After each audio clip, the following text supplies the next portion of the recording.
y nos preparamos para cerrar como se pensó, en un momento clave, yo diría, esta presencia que vamos a tener aquí en instante nada más de jerarquía, sin duda, buscada por la organización en términos de decir cómo insertamos el tema político, el tema de actualidad en este marco electoral, qué viene el 27, qué pasará el 10 de diciembre, el escenario político de hoy, de estos días y las expectativas, el análisis a futuro. Vamos a recibir en el cierre del primer día del Congreso de Jóvenes Ateneo CRA a este reconocido periodista, fundamentalmente a través de las columnas en el diario Nación, pero en todos los medios periodísticos, miembro del Consorcio Internacional de Periodistas de Investigación. Con nosotros, Hugo Alconada Moon.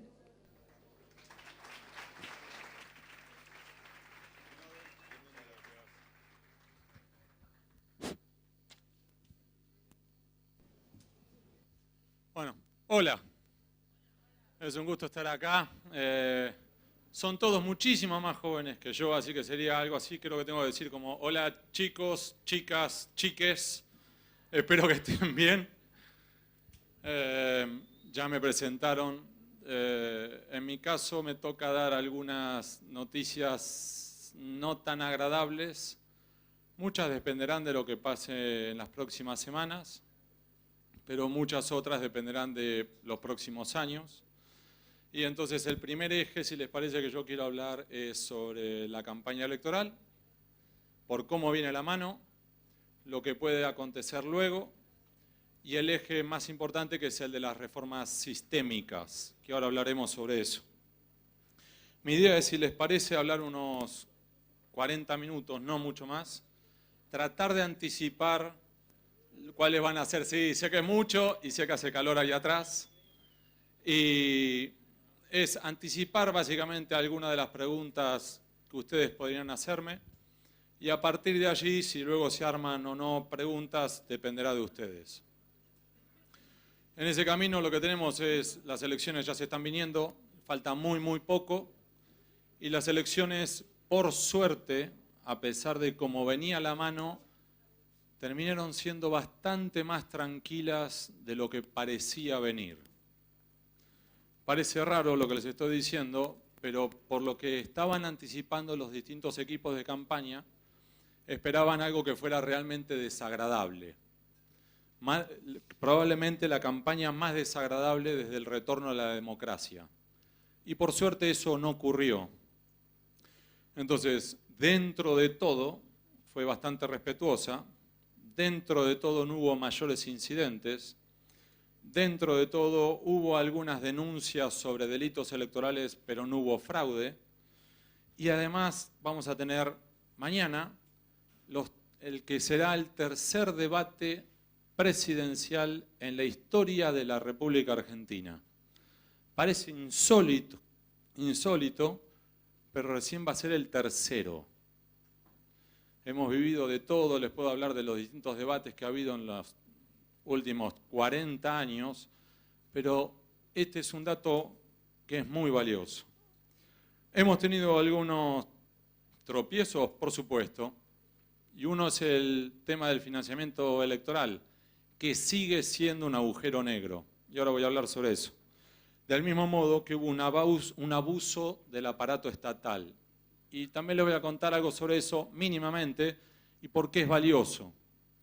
Ahora, sobre aportes de campaña, lo primero interesante, una campaña presidencial en la Argentina cuesta más o menos 100 millones de dólares. 100 millones es lo que costó en el año 2015, eso es lo que gastaron Mauricio Macri, y Daniel Scioli gastó incluso un poco más. Sergio Massa gastó un poco menos, pero recibió aportes de Mauricio Macri, mientras que a su vez Daniel Scioli le ofreció financiar parte de la campaña a Margarita Stolbizer. Esto está contado por los propios equipos de campaña.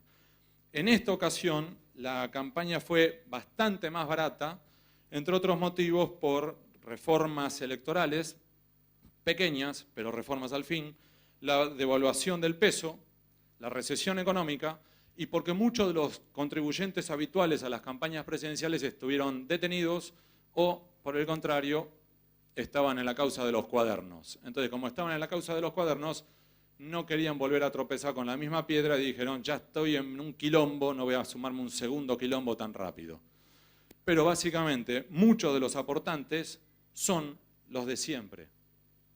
Y en esta ocasión, lo que hemos ido detectando de a poco es que hubo en esta ocasión más aportes de los sindicatos y más aportes del narcotráfico.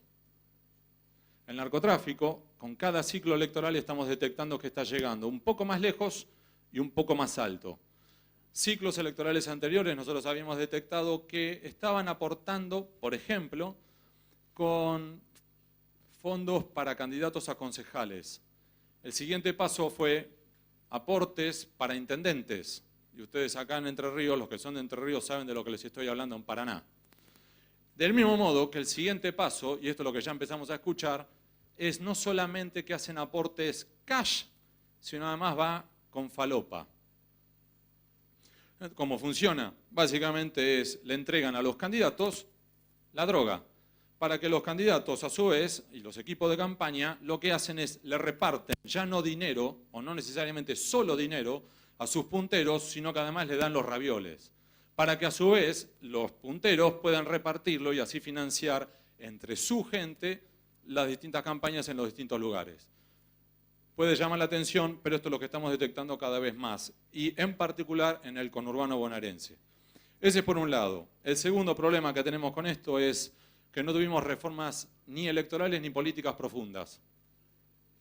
Entonces, como no hemos tenido reformas políticas o electorales profundas, todos los ciclos electorales volvemos a tropezar con la misma piedra. Ejemplo, que necesitemos fiscales. ¿Por qué? Porque si no te roban las boletas de campaña. Para hacer un ejemplo puntual, vos necesitas el cálculo más o menos en donde se usan todavía las boletas papel, que vos necesitas 1.3 boletas electorales por votante. En Argentina se calcula que necesitas 5, porque te las roban.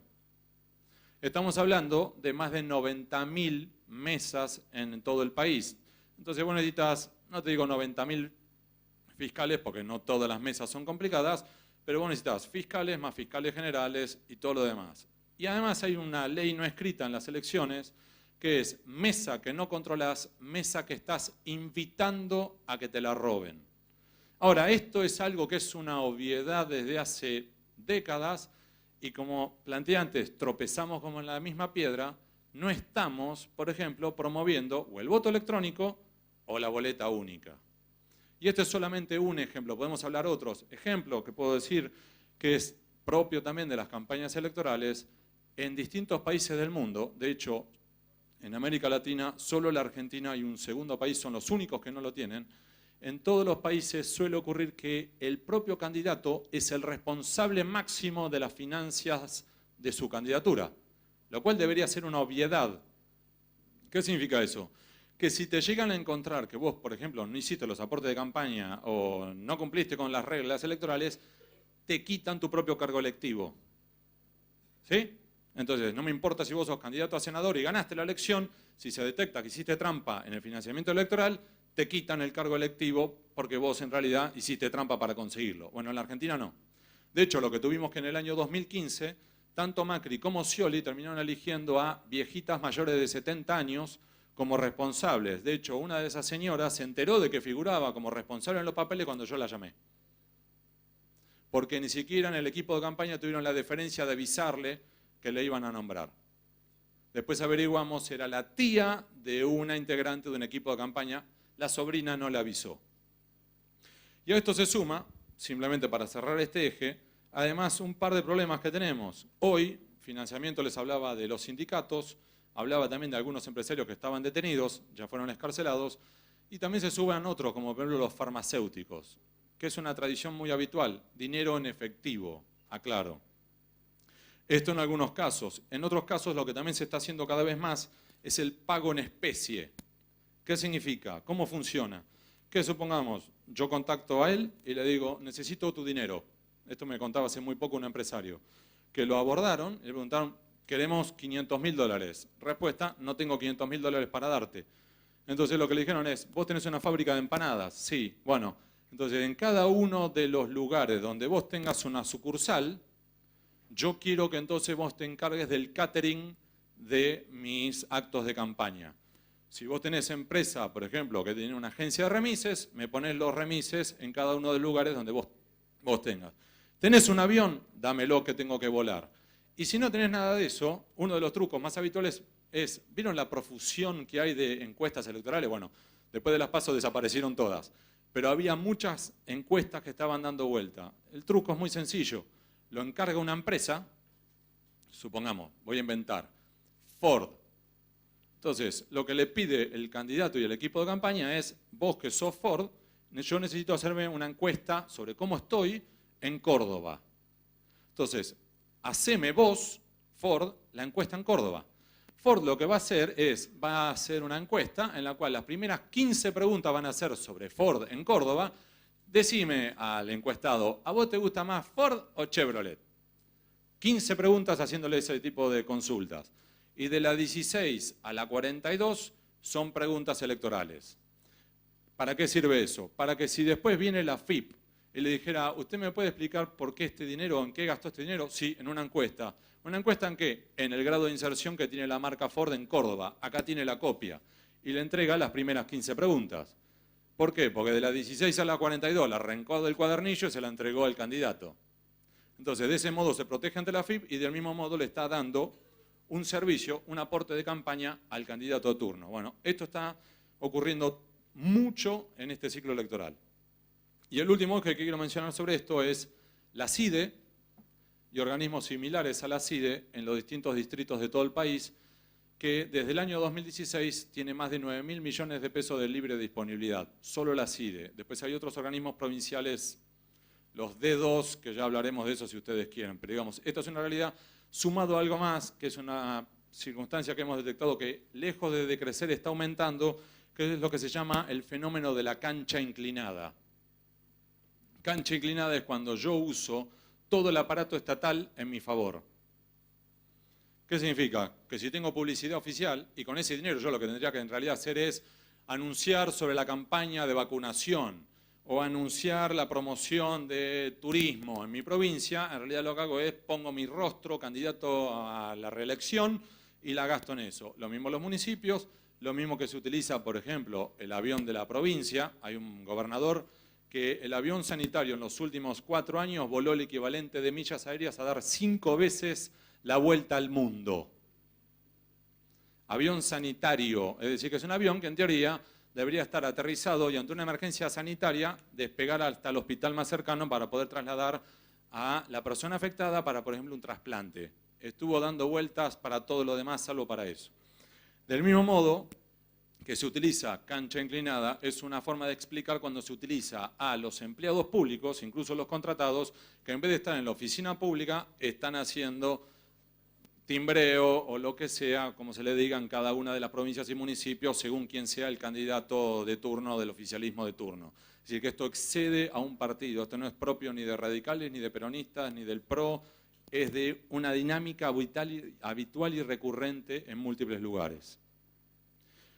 Ahora, dicho eso, voy a mencionarles un factor creciente que estamos detectando y que esto va a exceder a la campaña presidencial, que es algo que los invito, ustedes son digitales nativos, es decir, ustedes ya crecieron en una dinámica muy distinta a la mía o a las generaciones anteriores. Ustedes están acostumbrados a lidiar con Internet, están acostumbrados a lidiar con las redes sociales.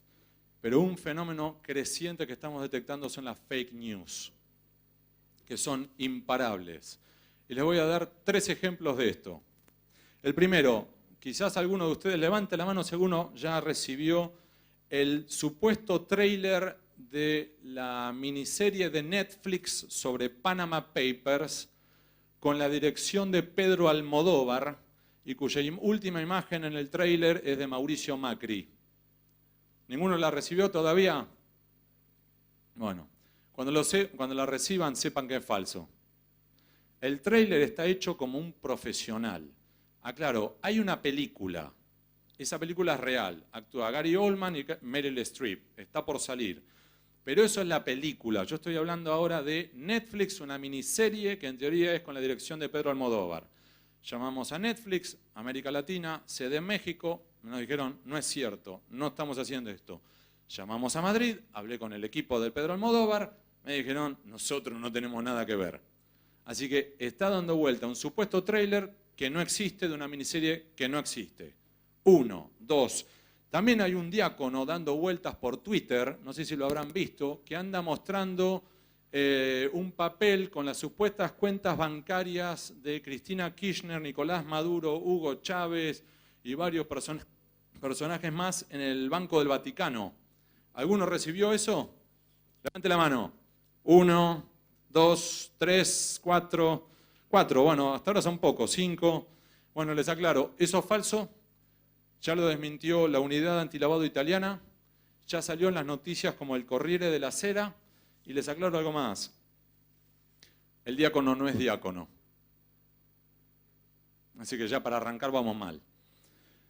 Ahora, a su vez, hay también una imagen de Roberto Lavagna, estoy dando un ejemplo de cada uno, ¿sí?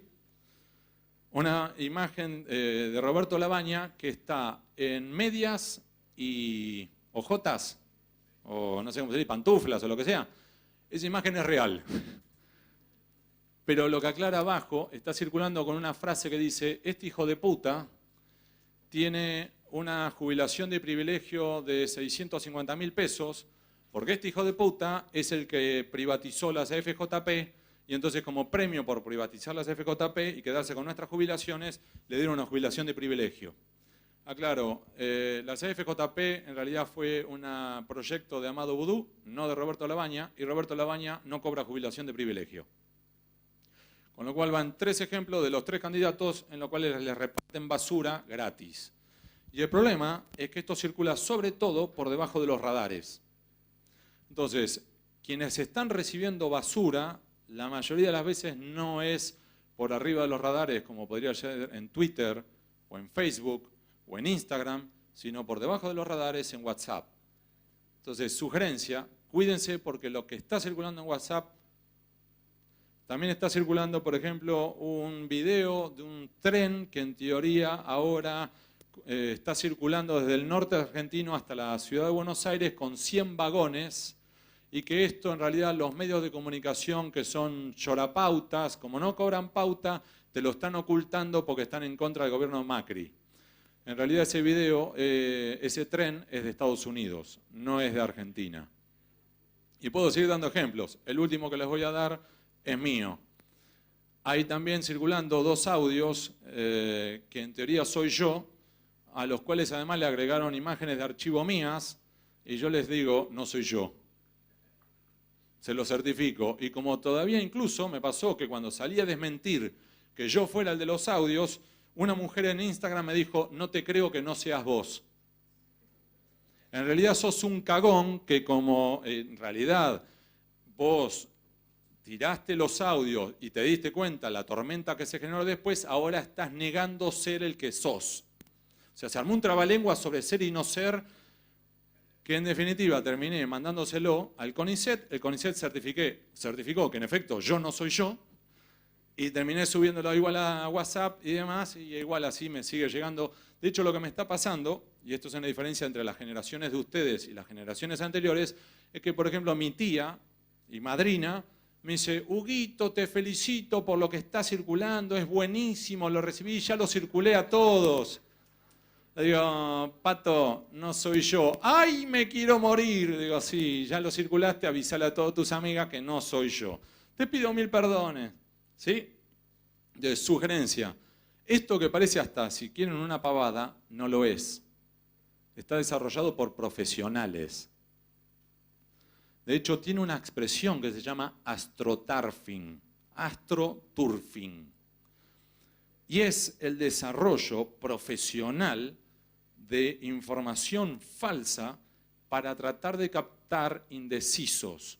De, por un lado, generar rechazo en contra de tu enemigo y por lo menos por rechazo a tu enemigo que te voten a vos. Se llama astroturfing, entre otros motivos, porque hay una marca de césped sintético que se llama astroturfing en Estados Unidos que parece tan natural que la gente lo compra para sus jardines. De ahí es que los politólogos tomaron esa expresión y ahora se utiliza. Y esto lleva a que, por ejemplo, en Brasil, en el triunfo de Bolsonaro, hubo noticias que circulaban, supuestas noticias que circulaban por WhatsApp, que estaban apoyados en supuestas periodistas, que no existen, que a su vez publicaban en supuestos medios de comunicación, que no existen, de los cuales se hacían capturas de pantalla. Con lo cual, en realidad, no existía ni la información, ni los periodistas, ni los medios de comunicación. Pero como circula por WhatsApp, circula rapidísimo. Entonces, estos son desafíos que se están desarrollando con varios trucos, que buscan, entre otros, captar indecisos y apuntan sobre todo a la generación siguiente a la de ustedes, la mía y los más grandes. Los que más caen como pajaritos son los mayores de 65 años, está comprobado. Caen en todas. Entonces, les comento esto porque es una realidad y de hecho es un desarrollo que incluso mañana estaremos viendo un coletazo posterior con los debates, que es cómo se generan incluso los hashtags y trending topics en Twitter. Twitter es tan chiquito que si vos tenés 2000 mensajes enviados en un bloque de 5 minutos podés generar una tendencia en Argentina. Con lo cual, en realidad, de espontáneo tiene poco y si vos mañana vas a verlo el debate y de repente empiezan a circular hashtags que son increíbles, bueno, están desarrollados por profesionales. De hecho, para el año 2015, les cuento, son tan profesionales o tan mercenarios que en el año 2015 el equipo de campaña de Scioli y el equipo de campaña de Macri contrataron a la misma persona. Un profesional, Mariano Tato, de Picom One, una agencia que ahora ya la cerró, pero de hecho los contrataron a él y a su equipo, entonces sabiendo que trabajaban para el otro, es decir, que los dos equipos contrataron a la misma persona sabiendo que trabajaba para la otra persona. Entonces esta persona lo que hacía con su equipo era, primero tuiteaba por ejemplo a favor de Scioli, Scioli genio, Scioli genio, Scioli genio, Scioli genio. Generaba la tendencia mundial y de repente decía, muchachos, vamos para el otro lado. No vuelven más, no vuelven más, no vuelven más, no vuelven más. Y después se suman todo lo demás, que además tenés, por ejemplo, influencers que se les cobra. Algunos te cobran más, otros cobran menos. Los que te cobran más, te cobran $2000. Por ejemplo, les voy a dar un ejemplo por fuera de las campañas. Uber. Cuando todavía no se había instalado Uber en la Argentina y hubo una persona, cobró $3000, foto de sí mismo, selfie, diciendo... Qué bueno que está Uber acá en la Argentina, creo que soy uno de los primeros que lo está utilizando. Eso se cobra, influencers. Pero voy dando distintos ejemplos de cómo está esto por debajo de la superficie. Ahora, eso por un lado. Y por el otro, el factor cambiante. Y acá voy a hablar de uno en particular que me suelen preguntar. La pregunta es puntual. ¿Cristina puede ir presa? O dicho de otro modo, ¿puede ir Cristina presa? ¿Qué va a pasar con este tipo de situaciones, con este tipo de investigaciones? Y yo los voy a sacar de Cristina y lo voy a llevar más allá. Que es, no todos los jueces, pero la mayoría de los jueces son procíclicos. ¿Qué significa? Que cuando tenés poder se hincan ante vos, cuando dejás de tener poder te patean la cabeza. Le pasó a Menem, le pasó a De la Rúa, le pasó a Kirchner, le está pasando a Macri. Y esto es algo que también ocurre con muchos periodistas, que pasaron de ensalzarlo a Néstor, a ensalzar a Cristina yegua, Cristina delincuente, ahora se están reacomodando y pasaron de elogiarlo a Mauricio Macri a decir por televisión la misma noche del 11 de agosto, Macri pelotudo. Si lo googlean lo van a encontrar. Esto es una tendencia entre muchos jueces, no todos, muchos fiscales, no todos, y muchos periodistas, no todos.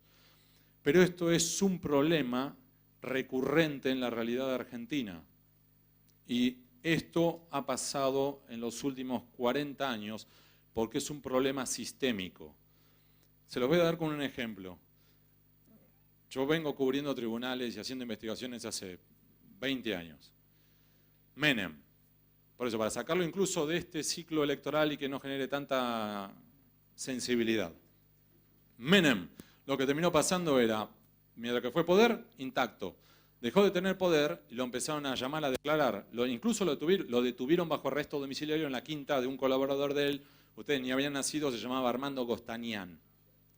Y en ese caso, lo que terminó ocurriendo fue que los jueces y fiscales me llamaban para decirme, Hugo, ¿podés venir? Que tengo acá algo que te puede interesar. Entonces, uno de los jueces me llama y dice, Hugo, lo voy a procesar a Menem. Entonces voy a verlo y me dice, Hugo, mira, acá tengo el procesamiento de Carlos Menem. Cuando me lo está dando, no me lo suelta. Entonces, hago así, me dice, Hugo, la foto que me están sacando en el diario, parezco muy avejentado.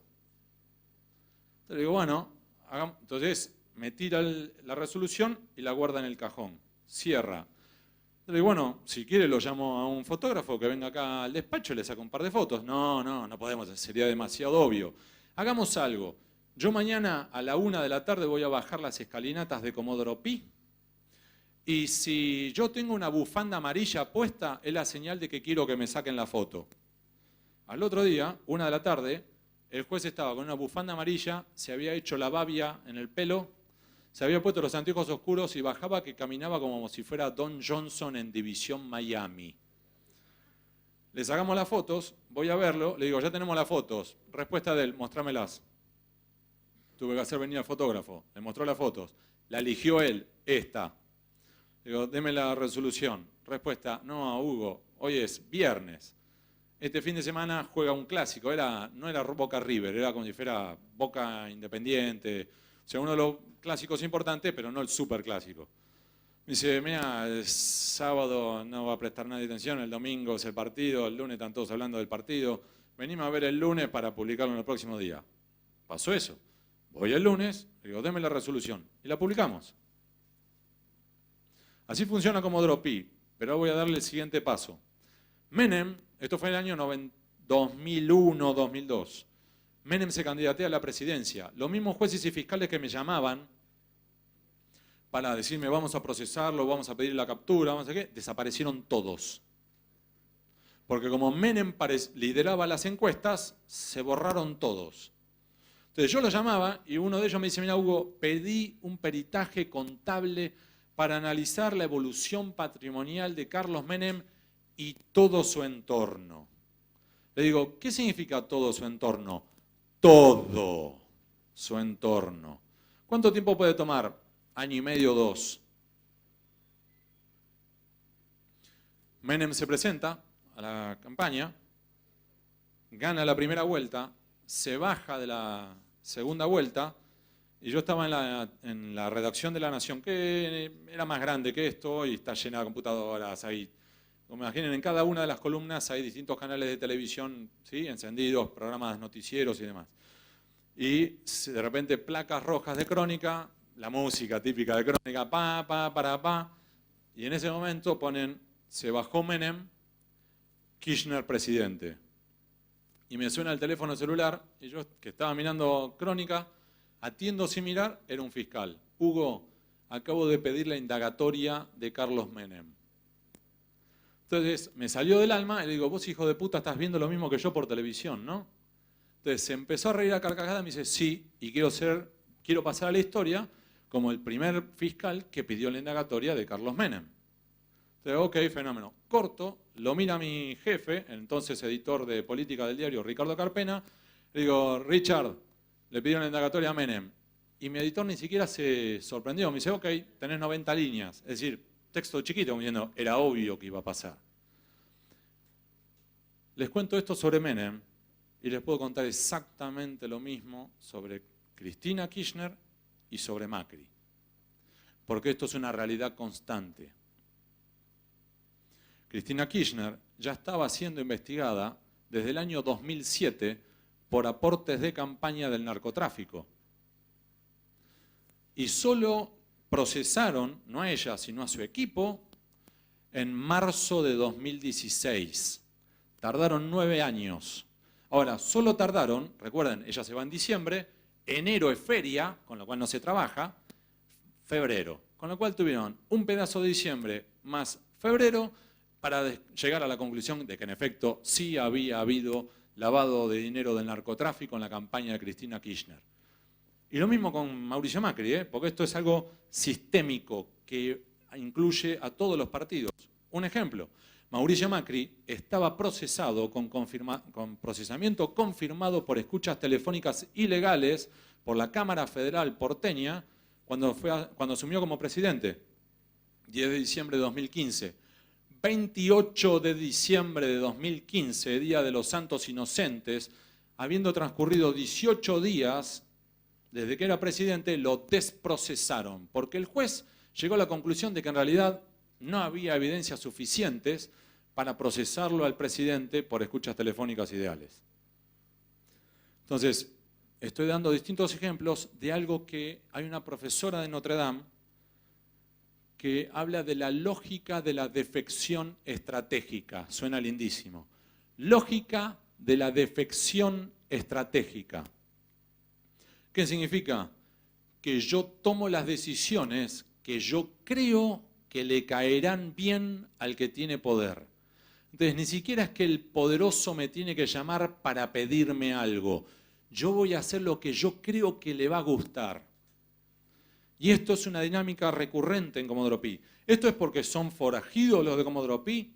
Sí, algunos sí, otros no. Otros lo único que quieren es preservar su propio pellejo.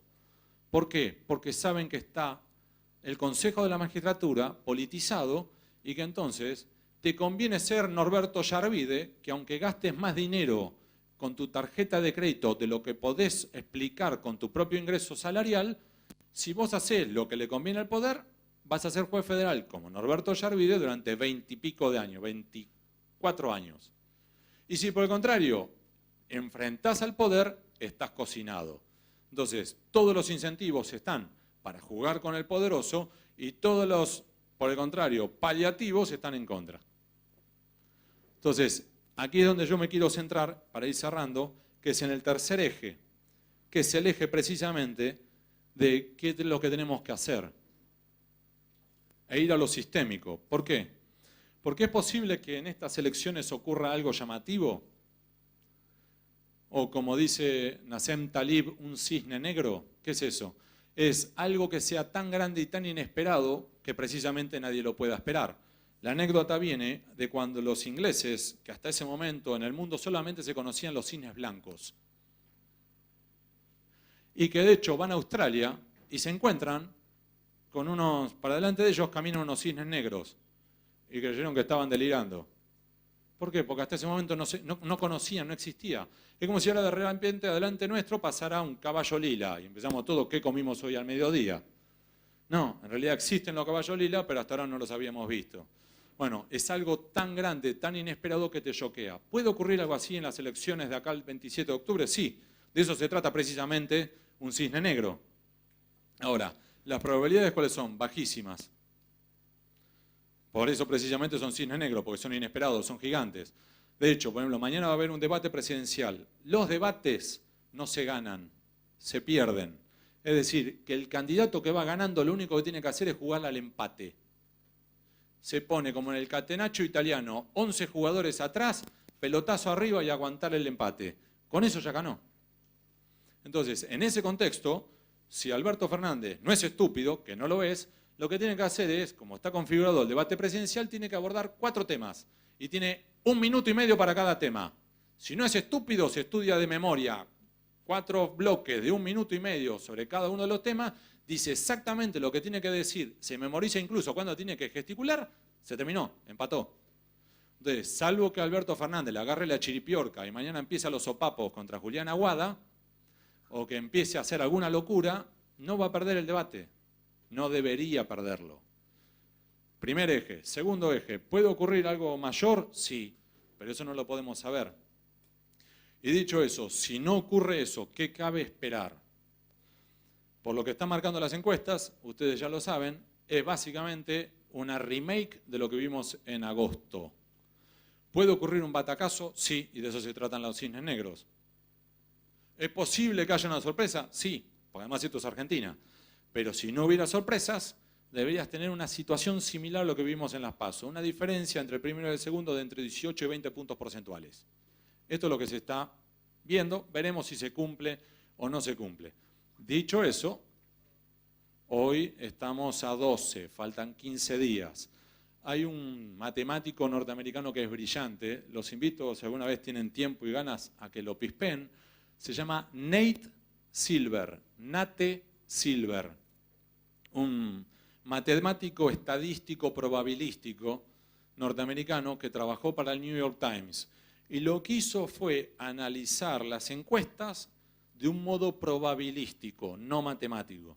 Y entonces, largo de explicar, pero en resumen, lo que él hizo fue una fórmula que le permitía analizar las encuestas y vislumbrar cuáles eran las probabilidades de que los números que arrojaban las encuestas en efecto se cumplieran.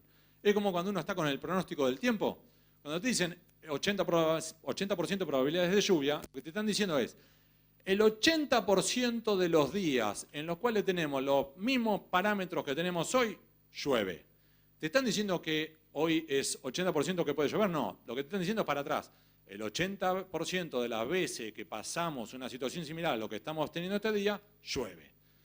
Entonces, en ese contexto, Nate Silver analizó todas las campañas a senador, más todas las campañas a Cámara de Representantes de los Estados Unidos. Cada uno de los escaños en los Estados Unidos, yo fui corresponsal ante la Casa Blanca, cada uno de los escaños de la Cámara de Representantes se hacen por separado. Cada uno de los escaños para el Senado se hacen por separado. Solo en la Cámara de Representantes son 538. Nate Silver, con su propia fórmula probabilística, le acertó en el 98% de los casos. Trabajaba para el New York Times, ahora tiene una consultora propia. ¿Por qué cuento todo esto? Porque él tiene un libro que se llama The Signal and the Noise, la señal y el ruido que lo rodea y que a veces te confunde. Allí volcó una tabla en la cual te dice, por ejemplo, candidato A, candidato B. Si la distancia entre los dos candidatos es de un punto porcentual, 5, 10, 15, 20, 25. Y a su vez, si el tiempo que hay desde esta fecha hasta las elecciones es 1 mes, 2 meses, 3 meses, 4 meses, 5 meses, ¿sí? Entonces, a su vez establece los porcentajes de probabilidades. Todo este largo cuento para un solo comentario. Si aplicás ese método a la distancia que hay hoy entre Alberto y Mauricio, las probabilidades de que gane Alberto es, espérenme porque me lo anoté para no pifiarle, 98.2% de probabilidades de que gane Alberto. Los optimistas dirían, todavía me queda un 1.8% de probabilidades de dar el batacazo. Y de eso se trata el cuento anterior mío, el cisne negro. ¿Puede ocurrir? Sí. ¿Puede ocurrir que mañana Alberto cometa un error gravísimo en el debate? Y puede ser. ¿Puede ser que ocurra algo en las próximas semanas? Puede ser. No lo sabemos. Futurología no podemos hacer. Pero esto es lo que por ahora vislumbramos. Y cierro con este eje. Olvidémonos de la campaña y vamos a lo sistémico. Si no, vamos a estar repitiendo y chocando con las mismas piedras en cada ciclo electoral. Y eventualmente, si nos volviéramos a cruzar en alguna otra ocasión y volviéramos a hablar de estos temas, yo estaría repitiendo exactamente lo mismo. Y entonces vamos a estar hablando, por ejemplo, de la necesidad de establecer o el voto electrónico o la boleta única, y que otra vez vamos a estar hablando de la importancia de tener fiscales, que quienes son más grandes como yo, ¿cuántas veces lo hemos escuchado? ¿Todos los ciclos electorales desde el principio de la democracia? Sí. ¿Y parece que vamos a seguir escuchándolo? Sí. Entonces, estamos tropezando con las mismas piedras. Entonces, en ese contexto, lo que tenemos que pensar es cómo establecemos y discutimos una reforma política, una reforma electoral, una reforma institucional, una reforma tributaria. Y les voy a dar distintos ejemplos, porque por ejemplo nos quejamos de temas como la corrupción que hay. ¿Y qué querés? Si el sistema está montado para la piratería. Les doy un ejemplo. Oficina Anticorrupción. Hasta hace muy poco, ¿saben cuántos empleados tenían? 100. De esos 100, ¿saben cuántos eran expertos contables especializados en poder detectar, analizar los balances de una empresa o los balances de, por ejemplo, una oficina pública y entonces en esos balances detectar de dónde se habían robado el dinero. 100 empleados, ¿saben cuántos eran los que estaban en condiciones de hacer esa investigación? Había 4 que eran choferes del titular de la Oficina Anticorrupción y 2 que eran secretarias. Con lo cual tenía 6 personas para llevar de un lado al otro al titular de la Oficina Anticorrupción, o servir el café, o atenderle el teléfono, o manejarle la agenda, 1 para investigaciones. Después los otros no eran vagos, todos laburaban, pero para investigaciones había 1. Más aún, Oficina Anticorrupción tenía 2 sedes. En una de las 2 sedes no tenía internet. Se colgaba del wifi del bar de la esquina. Yo lo cuento y la gente no me lo cree. Se colgaba del bar de la esquina. El día del gastronómico cerraba el bar, se quedaban sin internet. Con lo cual, cualquiera de ustedes con el telefonito que tienen, tenían más capacidad de búsqueda en Google que la Oficina Anticorrupción. Tengo que decir, Alconada, estás exagerando. Los juzgados federales de Comodoro Pi, que son los juzgados federales más importantes del país, hay algunas áreas de los juzgados que no tienen internet. Yo en los últimos 3 años, casi 4 años, 3 años y medio, ya he declarado 49 veces. He declarado en primera instancia, en segunda instancia, en tribunal oral, y largo de explicar. Me ha pasado de ir a declarar, que me hagan preguntas, digo, lo que vos me estás preguntando, yo ya lo publiqué.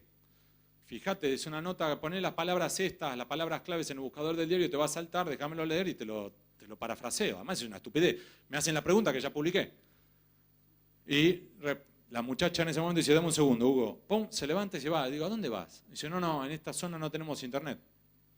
Digo, no, dame un segundo vos a mí. Me levanté, me acerqué a la ventana, tenía 4G y busqué en el telefonito inteligente y encontré lo que yo necesitaba buscar. Decís, bueno, con nada, estás exagerando. Justicia electoral, que son los expertos especializados en detectar aporte de campañas ilegales, todas estas historias, ¿sí? Bueno, tiene un equipo que son muy buenos, que es el Cuerpo Nacional de Auditores, que son los expertos especializados abocados tiempo completo a hacer las investigaciones sobre cómo se financian las campañas de los candidatos. ¿Sí? ¿Saben cuántos son? 7. Son muy buenos, pero tienen que controlar todos los gastos más todos los ingresos de todos los partidos en todos los distritos. Tuvieron que iniciar un expediente administrativo así para que les dieran una fotocopiadora. E insisto, son buenísimos, uno mejor que el otro. Pero ¿qué quiere que hagan? Entonces, o desarrollamos un verdadero sistema que realmente, así como contaba antes el ministro antes, que tenés obstáculos para poder desarrollarte, del mismo tiempo, al revés, para los piratas, dale, vamos. Entonces, eso es lo que tenemos que corregir. Y esto excede, insisto, a un solo gobierno, porque esto es algo que se han mandado macanas todos los gobiernos, desde Carlos Menem en adelante, todos. Entonces, es una dinámica recurrente, que por ejemplo la CID es un problema y tenemos que reformar el sistema y la Ley Nacional de Inteligencia. ¿Sí? Distintos ejes. Y con esto cierro. Ahora, todo esto no va a cambiar si nosotros no nos involucramos. Y con esto no estoy llamando a las calles, no estoy llamando a la revolución, no estoy llamando a nada. Cada uno sabrá qué es lo que puede hacer. De hecho, ustedes ya están acá, que ya es un avance. Mientras que los amigos y amigas de ustedes probablemente están en este momento preparando el Fernet, ustedes están acá. Ya es un avance. Pero el punto es cómo nos involucramos. ¿Por qué? Porque hay un punto clave. Sí, dije Fernet y se levantaron todos. Está claro, son las 7:05 de la tarde. Esperen un poquito. El punto es este. Los funcionarios son conocidos como funcionarios, pero la mejor expresión que existe para mí es otra. En Estados Unidos, yo viví allá varias veces, se los denomina public servants, servidores públicos. Vos estás para servirme, no para que yo te trate como cucaracha, pero vos estás ahí para un servicio público. Vos estás ahí para darme explicaciones. Vos estás ahí manejando mi dinero. Ahora, eso no va a ocurrir mientras que nosotros no ejerzamos nuestra función como ciudadanos, mientras que nosotros no metamos presión. ¿Alguno de ustedes alguna vez ha construido una casa o reformado una casa? Levante la mano. Muy pocos. Bien, entonces me alegro porque los voy a atajar antes. Primer consejo que me dieron, que fue uno de los mejores: nunca contrates como arquitecto o arquitecta a un familiar o a un amigo o amiga, porque te vas a pelear. ¿Por qué? Porque a su vez yo no conozco a ninguna persona que al contratar a un arquitecto o arquitecta le haya dicho: hacé lo que quieras, diseñá lo que quieras, gastá lo que quieras, tómate el tiempo que quieras, acá tenés un cheque en blanco, llámame cuando termines, me voy a vivir a lo de mi suegra, love you. Por el contrario, lo que conozco es que le decís al profesional que hayas contratado: quiero esto, esto, esto, esto. Te traen el diseño y decís: quiero las ventanas más grandes. Y el arquitecto o arquitecta dice: no puedo porque hay una columna. Y vos le respondes: me importa un carajo, yo quiero ventana más grande, te pago para eso. Que además después te pones a decir: decime cuánto vas a gastar, cuánto tiempo te va a tomar. Y es más, los que hemos hecho obras, vas a la obra a hablar con los muchachos, a ver si hablando con los muchachos le metés más presión. Los fines de semana te pones a barrer en la obra, creyendo que barriendo vas a acelerar los tiempos. Te dice, según la tradición, para los que no han construido, les digo, la tradición existe, que cuando ponen el techo de la obra que estás construyendo, tu obligación moral es hacerles un asado a los muchachos. Porque si no la haces, la obra se mufa. Con lo cual, donde te pongan el techo, comprá la carne. Ahora, dicho eso, hacemos todo esto y lo hacemos con el arquitecto o la arquitecta, no lo hacemos con los funcionarios. El funcionario, vos le pedís explicaciones, te dice: yo no te voy a dar explicación un carajo, y agachamos la cabeza.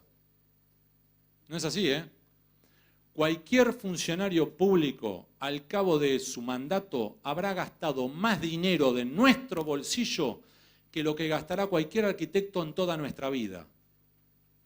Entonces, tenemos que aplicarle a los servidores públicos la misma pauta que tenemos que aplicar a los arquitectos. Y eso depende de nosotros, porque de eso se trata la presión social. Cada uno de ustedes sabrá en qué es bueno, en qué puede aplicar la presión social. El que es bueno porque le gusta movilizarse, que se movilice. El que le gusta los cacerolazos, que lo haga. A mí no me gusta. El que sea bueno en Twitter, que sea bueno en Twitter. El que quiere involucrarse en una comunidad, que lo haga. Cada uno sabrá cómo ejerce la presión. Pero tenemos que empezar a involucrarnos como ciudadanos. Y cierro. Guillermo O'Donnell es el papá de María O'Donnell. Falleció. Es considerado uno de los mejores politólogos que dio este país, por lo menos en los últimos 100 años. Guillermo O'Donnell, no hay que confundirlo con Pacho O'Donnell, que es el hermano. Guillermo O'Donnell hablaba de los riesgos de la democracia delegativa. ¿Qué significa eso? Yo te delego a vos todo lo que hay que hacer. Y es como firmar un cheque en blanco como al arquitecto. Sí, yo te voté y dentro de 4 años veré si te vuelvo a votar. Así no funciona. Esto solo va a cambiar cuando nosotros nos involucremos. Muchas gracias. Gracias, Hugo. Realmente valioso el tema. Como dicen en el fútbol, la pelota quedó ahí en la cancha, así que alguna pregunta de todo lo que expuso, alguna consulta. Tomamos unos minutitos. Hugo, si te parece. Por acá una joven que ha intervenido en... No, vos no. Hola, buenas noches. Te hago una consulta sobre lo que dijiste de las probabilidades y sobre el cisne negro. En el 2015, ¿cuáles eran las probabilidades de que en las oficiales suceda lo que sucedió, digamos? Es un buen punto. En ese contexto, en aquel momento, más o menos se vislumbraba que Macri tenía una oportunidad si Scioli no superaba el umbral de los 40 en la primera vuelta. El desafío a la pregunta era esa, ¿sí? Era si Macri era capaz de tener un determinado nivel y Scioli no superara el otro. ¿Recordás que para la primera vuelta los 10 puntos porcentuales y demás? Allí hay una diferencia con respecto a este ciclo electoral. ¿Cuál es? en ambos casos Macri tuvo casi el mismo porcentual de votos. Te lo digo de memoria, me puedo estar equivocando por décimas, pero en 2015 tuvo, yo creo que era 33%, en 2019 tuvo 32%, es decir, bajó un punto porcentual. La diferencia es que en 2015 el PJ fue dividido entre Scioli y Massa, mientras que en 2019 Massa se suma a Alberto Fernández y con eso le da 9 puntos porcentuales adicionales. Entonces, a su vez, logra Alberto Fernández superar el piso de Daniel Scioli y llevarlo 9 puntos más arriba. Si querés, lo que ha ocurrido hasta ahora ha sido un cisne negro para el lado de Alberto Fernández, curiosamente. ¿Y por qué te digo? Porque, obviamente, es fácil decirlo con el diario del lunes, ¿sí? Ahora todo es mucho más fácil.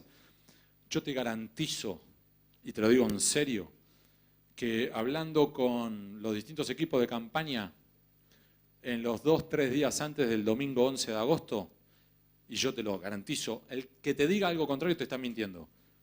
Nadie esperaba el resultado de agosto, del 11 de agosto. Te lo digo porque yo hablaba con el equipo de uno y te decían, bueno, estamos ahí, podemos darle el batacazo. Hablabas con el equipo de María Eugenia Vidal y te decían, estamos 4 o 6 puntos abajo. Hasta 5 puntos lo podemos dar vuelta en octubre. Y en el equipo de Kicillof te decían, estamos entre 6, 8 puntos arriba. Y uno de ellos me agregó a mí, 10, como diciendo, 10 y descorchamos champán. 18 clavó. Entonces, fue un batacazo para todos. Ahora, dicho eso, me imagino para dónde vas vos, si no es así, me frenás, ¿ok? ¿Puede ocurrir ahora el cisne negro? ¿Puede ocurrir ahora el batacazo? Y sí, puede ocurrir, de eso se trata el cisne negro. ¿Puede dar la sorpresa a Mauricio Macri? Sí, todavía sí. ¿Es difícil? Muy difícil. Ahora, a su vez, ¿qué necesitas? Necesitarías, primero, que Mauricio Macri mantenga los suyos. Número 1. Número 2, que muchos que están con Labaña, Espert o Gómez Centurión, tomen la decisión de irse con Mauricio. Y que al mismo tiempo, que Alberto Fernández no crezca, sino que se quede quieto o decrezca. El decrecer es muy difícil. Lo que entonces vos necesitarías es licuar ese porcentaje que tiene Alberto Fernández en una torta porcentual más grande.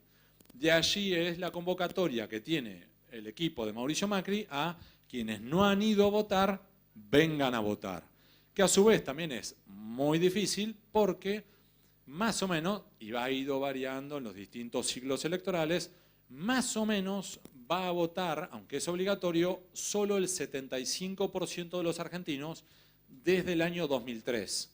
Con lo cual, por ahí puede estar el cisne negro, que vos logres que de 75 salte a 80, que esos 5 puntos porcentuales vayan para Mauricio y que entonces con eso licúes a Alberto. Puede ocurrir, pero por eso estamos hablando que vos ya estás hablando de varios factores que se tienen que ir combinando. Veremos si ocurre. Con algo adicional, lo que te puede estar ocurriendo en el domingo 27 de octubre son 2 variantes. Primera variante, que todo aquel que no le gusta a Alberto Fernández diga, a cojones, Mauricio no me convence, pero con tal de que no gane Alberto, vamos todo con Mauricio. Y que entonces haya un tsunami de Espert, Gómez Centurión y Labaña hacia Macri. O puede ocurrirte lo contrario, decir, mirá, ya ganó Alberto y yo a Macri lo iba a votar solamente si era estrictamente necesario y entonces, ¿sabés qué? Me saco la gana, yo mi corazoncito siempre estuvo con Espert. Entonces, ¿sabés qué? Me saco la gana y me voy con Espert. Entonces, puede ocurrirte o que se vayan todos con Mauricio o que de repente tengas que Espert pase de 2 puntos a 3. Gómez Centurión de 3 a 4 y Labaña de 9 a 12. Es decir, por eso digo, ese es uno de los motivos, porque están todas estas especulaciones dando vuelta, es que todos los encuestadores están calladitos a la boca, porque ya tuvieron el tropiezo de agosto y ahora dicen me quedo quieto. ¿Por qué? Porque además, uno de los problemas que estamos teniendo es que las encuestas siguen aplicando metodologías del siglo XX a realidades del siglo XXI. Y eso es un quilombo. Si querés sentarte, porque si no estás ahí en parada, pero digamos, les voy a dar un ejemplo puntual. Levanten la mano todos Todos. Levanten la mano ahora todos. Muy bien. Mantenga la mano levantada aquel que haya atendido el teléfono fijo de su casa en el último mes. Miren cómo quedaron. Bueno, las encuestas se hacen a teléfono fijo. Con lo cual, todos los que levantaron la mano y después la bajaron no son encuestados. ¿Les queda claro cómo funciona? Ya tenemos un quilombo. Número 2. Si vas a hacer llamadas a teléfono fijo, a su vez, levanten la mano todos otra vez. De todos ustedes, bajen la mano todos los que ya no tengan teléfono fijo en su casa. Tenemos un segundo quilombo, porque ya no todos tienen ni siquiera teléfono fijo. O sea que incluso si quisieras atender el teléfono fijo, no tenés teléfono fijo. Y si tenés teléfono fijo, no atendés porque sí, debe ser otra promoción de Fibertel. Entonces, segundo quilombo. Tercer quilombo, las encuestas mejores son las presenciales. ¿Qué significa? Te la hago cara a cara. Pero tienen otro pequeño problema. ¿Cuál es? Que la inmensa mayoría de los encuestados jamás responde la verdad cuando se trata de sexo o de política. ¿Conocen a alguien que diga, yo en la cama soy un asco? Y Luciano Castro no tiene nada que ver conmigo. Y no tengo sexo hace un año. Debo ser un papanatas. No conozco a nadie que diga eso. En todas las reuniones con mis amigos y amigas todos dicen, no, yo soy un león. Ah, no sabés, no necesito Viagra. Nah, yo 3 o 4 minas por noche. Del mismo modo, miren cómo allá atrás se escucha el ruido. Bueno, del mismo modo pasa con la política, que ninguno te quiere contestar la verdad y terminan haciendo lo mismo que los jueces. Lógica de la defección estratégica. Te respondo lo que creo que vos querés que te responda.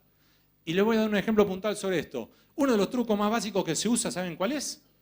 Cuando te piden que te definas si sos de izquierda o de derecha, te ofrecen 6 o 4 u 8 opciones.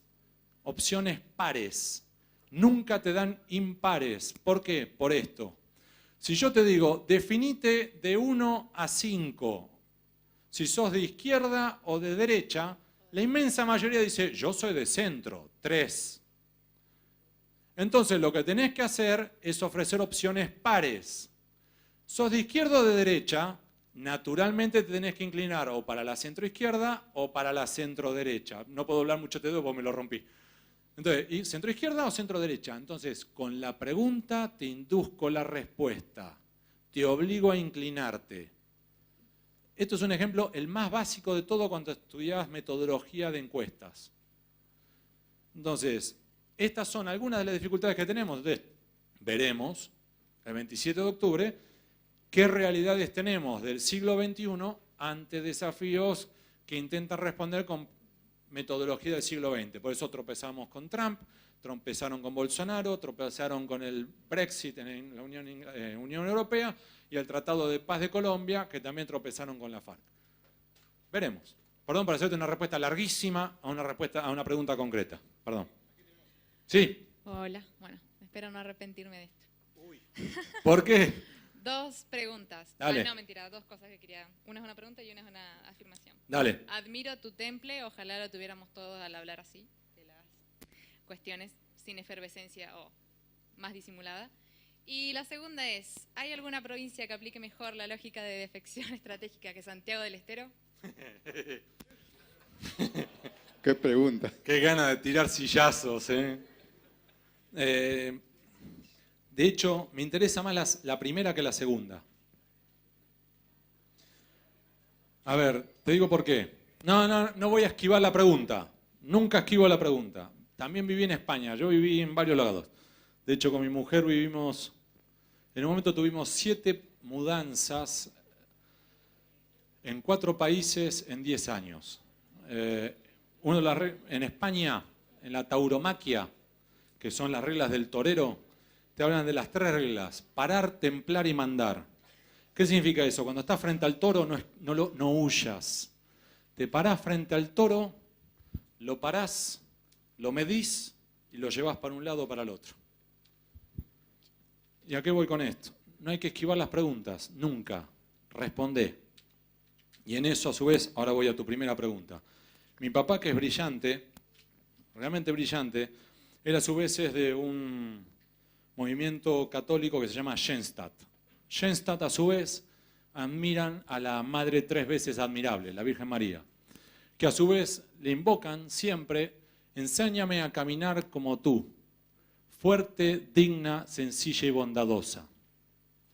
La combinación de las 4 cualidades. Entonces, en esto a mí me sale mal, cada uno será como pueda, pero en esto cada uno tenemos que dar nuestro paso como ciudadano. Entonces, ustedes están acá, cuando podrían estar, como dije antes, en sus respectivos lugares, con sus respectivos amigos, preparando el asado del sábado de la noche y tomando Fernet. ¿Y quién carajo los va a decir algo? Si tienen menos de 30 años. En vez de eso están acá. En vez de eso están discutiendo temas sensibles, temas que les importan, temas que les va a importar los próximos 30, 40 años.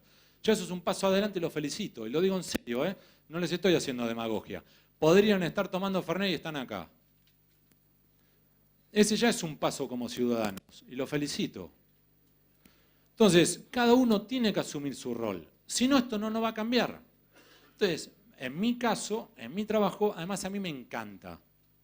Yo soy abogado y periodista. Sé que cuando me muera, me voy al infierno. Bueno, llegaste a la puerta del cielo y te dice San Pedro de la Guerra, dice: nombre, Hugo Alconada, profesión, abogado periodista. Anda a cagar, boludo. Ya está. Entonces, como ya estoy regalado, le doy.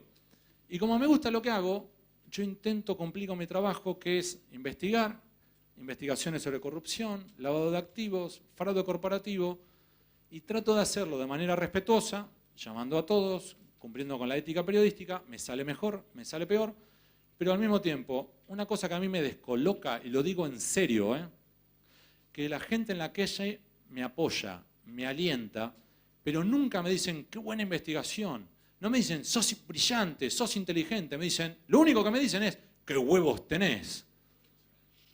Y en realidad eso es una falencia. Porque en realidad que yo me destaque por tener huevos, yo lo único que intento hacer es ser ciudadano. Y les digo en serio, llevo 20 años haciendo esto, nunca nadie me faltó el respeto en la calle. Nunca nadie me intentó amedrentar. Y mirá que me he metido con narcos, he publicado cosas sobre Techint y Paolo Roca terminó procesado. He publicado investigaciones por las cuales Jorge Brito, dueño del Banco Macro, terminó procesado, tuvo que pedir licencia en el Banco Macro y el Banco Macro perdió $1.000 millones en 24 horas. Y nunca nadie me pidió nada en la calle desubicado. Nunca nadie. 3 de los 5 juicios orales que va a enfrentar Cristina Fernández de Kirchner están basados en mis investigaciones. Ningún kirchnerista me faltó el respeto. Del mismo modo que sobre Macri, Correo Argentino, Gustavo Arribas, Calcaterra, son quilombos que generé en parte yo. ¿Y por qué digo esto? No es para ufanarme, no es que estoy haciendo la gran majul. Lo digo simplemente porque hay algo ahí que si puedo hacer esto y nadie me ha frenado, ni faltado el respeto, ni amedrentado, ¿he tenido amenazas? Sí. Pero eso es lógico. Pero estoy hablando del día a día en la calle. ¿Se han metido con mi familia? Sí. Pero no en la calle. Han sido los profesionales los que se metieron con mi familia. ¿Se entiende la diferencia? Entonces, ¿por qué nos vamos a detener antes? ¿Por qué vamos a poner una línea imaginaria de freno cuando esa línea no está? Nosotros somos los que tenemos que fijar la línea. Y tenemos que seguir avanzando hasta que realmente choques con una pared. Cuando veas la pared, no seas estúpido, no choques con la pared, eventualmente esquivala. ¿Pero se entiende a lo que voy? Número 1. Número 2, Santiago del Estero no, hay peores. Para mí peor es Formosa.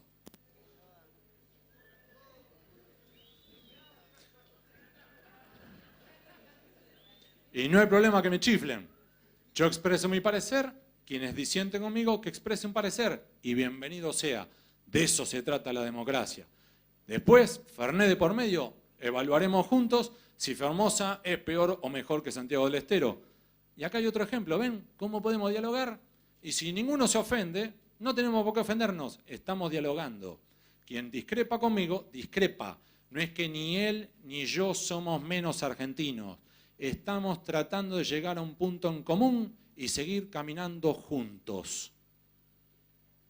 Vamos, ¿alguna otra pregunta? Vamos.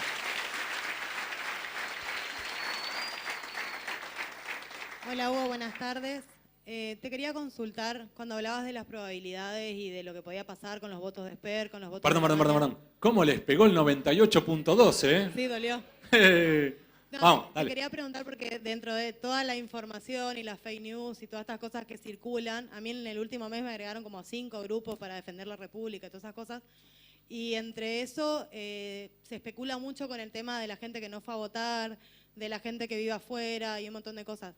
¿Eso mueve algo la aguja o no? Y después otra pregunta. Dale. En el caso de que gane Fernández, vos que estás ahí en el tema y que los conocés un poco más que nosotros tal vez, ¿crees que va a ser una persona independiente o que va a estar siendo un títere como todo el mundo lo cree? Muy buen punto. Primera pregunta. Votantes en el extranjero, yo fui uno, por ejemplo, cuando yo estaba en Estados Unidos, voté en el extranjero. Para poder votar en el extranjero tenés que estar registrado antes, para hoy por hoy eso no te mueve el amperímetro los que viven en el extranjero. Segundo eje sobre esto, si van a votar los que están en la Argentina pero no fueron a votar, eso sí te puede mover el amperímetro, mucho. Así que ahí sí hay un factor. Y el tercer factor es, hubo mucho ruido sobre fraude electoral en las PASO. Y les aclaro esto, eso no ocurrió. En esto sí soy tajante, no ocurrió. No hubo fraude, clarito. Bien, aclarado el título, ahora voy con la bajada. ¿Por qué no? En la Argentina se calcula por cómo está configurado, vos podés generar delitos electorales, con esos delitos electorales podés mover el amperímetro electoral, pero hasta cierto punto. Y aún así, dicho eso, en las elecciones de las PASO no ocurrió, porque cuando se ve, recuerden que el recuento que se hace en las horas posteriores a las urnas es lo que se denomina el recuento provisorio. Luego de eso, todas las urnas se las lleva a la justicia electoral y hace el recuento que se denomina definitivo. La diferencia entre el recuento provisorio y el definitivo no fue sustancial e incluso por el contrario terminó dándole un poquitín más de ventaja a Kicillof en Provincia de Buenos Aires y a Alberto a nivel nacional. Y sobre el eje de las telegramas con 0, que había más o menos unos 3.000, eso era porque en realidad había formas de números que eran confusos y la orden que tenían los que cargaban los datos era, en caso de confusión, cliquea un asterisco, te va a dar 0, después lo recontaremos cuando sea el recuento definitivo. En el recuento definitivo se cotejó perfecto, no hubo mayores irregularidades, es lo que pasó después que yo les conté. E incluso más, en total eran más o menos unas, te lo digo de memoria, era un poquito menos de 3.000 telegramas, eran ponerle 2.000 y pico. Aún si los 2.000 telegramas, todos los votos hubieran sido solo para Cambiemos y 0 para el resto, no te movía el amperímetro lo suficiente para achicar realmente el espectro. ¿Ok? Pregunta número 1. Pregunta número 2. Alberto Fernández, es una pregunta abierta. ¿Por qué? Porque en realidad Alberto Fernández va a estar, eventualmente, si gana, apoyado en un trípode. Un trípode que incluye a gobernadores peronistas, kirchneristas y peronistas no kirchneristas. Entonces vamos por partes. Si querés la más sencilla. Kirchnerismo. Cristina Fernández de Kirchner y todo el equipo que lo rodea, Instituto Patria, la Cámpora y demás. Que a su vez hay que ver cómo va a ser la interacción, por ejemplo, con la provincia de Buenos Aires, donde va a estar Kicillof. Entonces, este es un eje, si querés después profundizamos. Número 1. Número 2, gobernadores. Los gobernadores juegan para él, no juegan para la Cristina. Ejemplo puntual. Cristina Fernández de Kirchner, mientras que estaba ella como eventual candidata, tenía el apoyo explícito de 5 gobernadores. Cuando el 17 de mayo anuncia a Alberto como el verdadero candidato, en 24 horas posteriores pasó de 5 gobernadores apoyando a 13. Esos 8 no le apoyan a Cristina, lo apoyan a Alberto.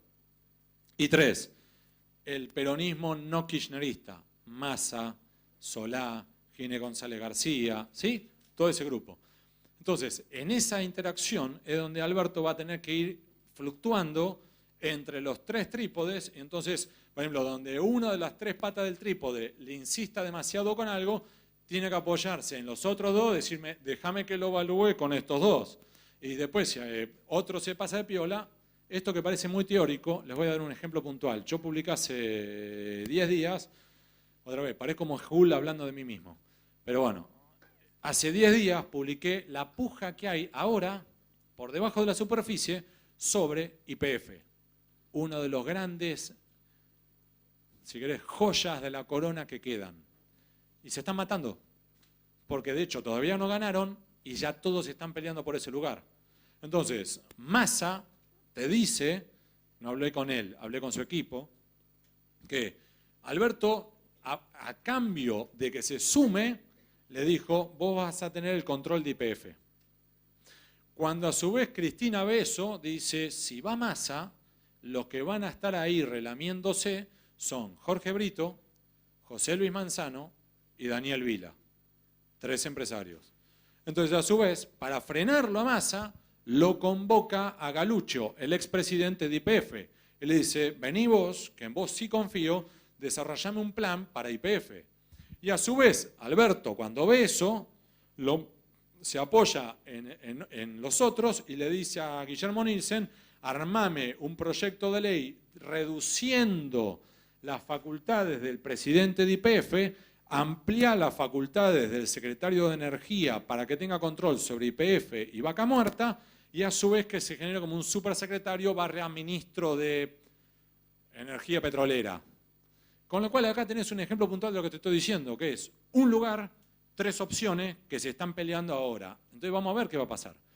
Entonces, y esto combinado con lo último que voy a mencionar al respecto, que es, Alberto tiene una personalidad sanguínea. Y eso puede ser muy bueno o muy malo. Porque, levanten la mano otra vez, quien haya visto, espérenme, no levanten todavía.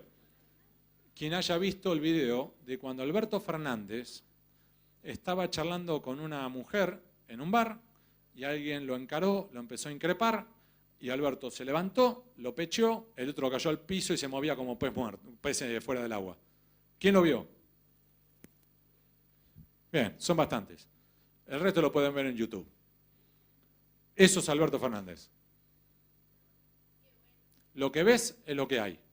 En el sentido de, es un tipo sanguíneo, un tipo calentón, que si vos me decís, te voy a dar un ejemplo concreto. Supongamos que el mismo 10 de diciembre, Alberto Fernández se sienta en el sillón de Rivadavia y dice, lo logré.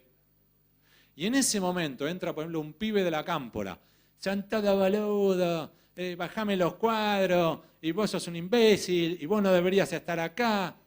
Yo te garantizo que Alberto lo mira y le dice, salí de acá, salí a la puerta, cerrá la puerta, golpeá la puerta, y cuando yo te diga adelante, empezás de nuevo. Yo eso te lo garantizo, Alberto, esa personalidad la tiene. Es decir, avasallarlo el día 1, no. Dicho eso, el problema con la personalidad de ese tipo, los sanguíneos, es que por ahí va a llevar a una pelea demasiado rápida con demasiadas personas y puede terminar volando en pedazos. Puede ser. Y dicho eso, lo último. Yo creo que era Ortega y Gasset el que decía, yo soy yo y mis circunstancias. Y bueno, cada uno es así. Entonces, una cosa es, si Alberto, haciendo términos futbolísticos, arranca bien, si gana, arranca bien su gestión, pelota dominada, domina el partido en diciembre, no tenemos quilombo, enero más o menos la pedalea, febrero acomoda con los docentes y todos los pibes en marzo entran a las aulas y el 1 de marzo, por lo menos dice, el primer sacudonazo lo sobreviví. Eso es una variante.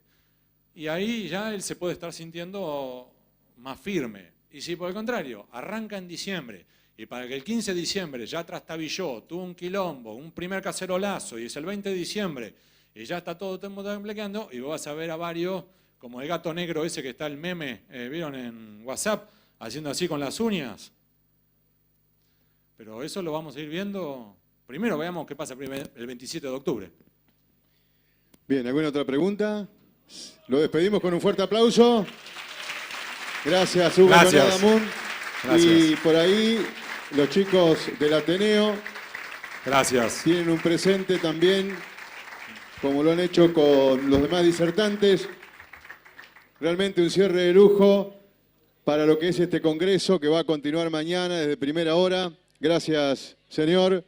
Que tenga buena estadía en la ciudad. Chicos, ha sido una jornada realmente intensa, agobiante, está de más decirlo.